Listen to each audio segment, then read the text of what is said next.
You probably assume the real risk is choosing the wrong brand, thermometer versus Wolf, Sub-Zero versus True. You think if that decision's wrong, the kitchen's a failure. That's almost never where things go wrong. In this video, I'm going to show you which appliance gets missed, why it's so easy to get wrong, and how to get it right, no matter what brand you choose. Let's get started. This appliance matters more than it ever did before.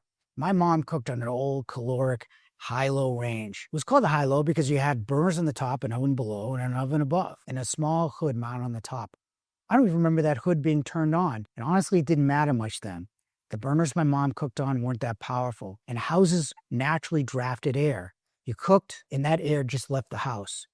Today, that's a completely different story. Today's homes trap the air, and today's ranges are at least twice as powerful as what my mom cooked on in the 1970s, and houses are completely different. They're tighter with better windows and better insulation.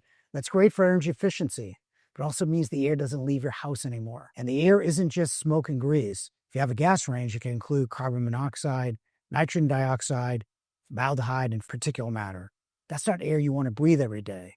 The problem is most hoods aren't designed to actually remove it from your house. Let me show you why. Here's the first reason why most hoods fail. You will cook on the front burners tonight. They're the most powerful burners on the range, up to 22,000, even on non-professional ranges. But the hood above them doesn't cover those burners. So the heat, smoke, grease, and airborne compounds move past the hood and enter your kitchen and your house.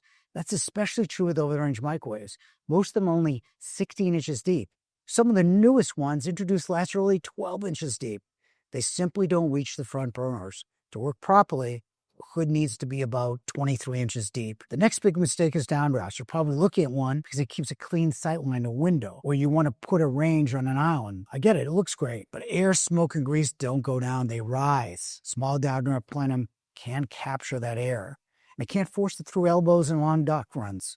It just doesn't work. Have you seen a downdraft in a restaurant? Yet manufacturers keep introducing new downdrafts and new shallow hoods. They look modern, but they're completely inadequate for the way you actually cook. Venting properly is actually easy if you follow 3 rules. First one is blower power, measured in CFM, or cubic feet per minute. It's how fast the blower can move air. The higher the number, the more heat, smoke, and grease it can handle. For example, a 1100 CFM hood can exhaust a small room of air every minute, and is designed to keep up with the front burners on a 36, 48, or even 60-inch range with power burners. Rule number 2 is capture. This is where most people get it wrong. It has to cover the front burners. To do that, you need depth, at least 23 inches deep and about 18 inches tall.